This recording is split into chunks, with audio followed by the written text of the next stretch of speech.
विवेक दुबे के केस में जो है मेरा बहुत फर्म मानना है कि विवेक दुबे जो भी आज थे उन्हें हमने विवेक दुबे बनाया था।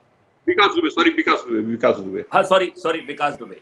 विकास दुबे जो है ना, आज विकास दुबे बन के जो है ना उनका एनकाउंटर हुआ, वो विकास दुबे जो है ना हमारे निर्माण थे, हमारी निर्मित कृति थे। वो जब हमारी निर्मित कृति कहेंगे तो उसमें राजनेता भी आ जाएंगे और हम ब्यूरोक्रेसी भी आ जाएंगे।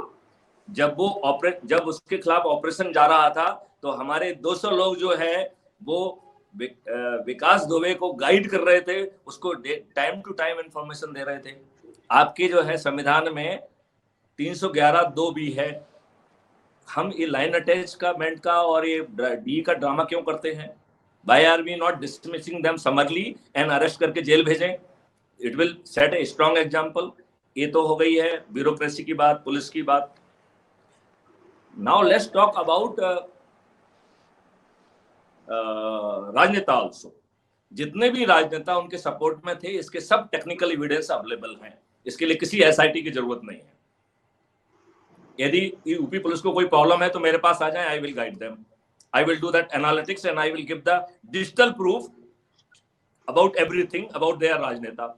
अब मेरा जो है ना पार्टियों से कहना है कि आप उनको जिस पद पे भी बैठे हैं उनसे बाहर करो, यदि वो किसी पद पे नहीं बैठे हैं तो उनको प्राइमरी मेंबरशिप से बाहर करो और उनको केस में अरेस्ट करो, जेल भेजो। Let everybody should be accountable.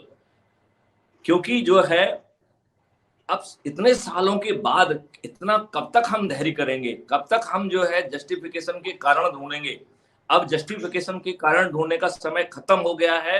अब समय हो गया है कि पब्लिक जागृत हो और लोगों से जो है ना, now people must work for it. This is my very humble submission and I very strongly पूरा कमेटी रिकमेंडेशन को भूल जाइए। अपन कोई कमेटी की बात ना करें, अपन सिर्फ लॉ की बात करें। लॉ में जो है यदि मान लो ये उसकी कंस्पायरेसी दिख रही है तो साले को डिसमिस करो 311(2)(b) में, नो डी नथिंग। इसमें संविधान में प्रावधान है कि जहां पे प्रैक्टिकल नहीं है डी होना, वहां पे आप डिसमिसल करिए।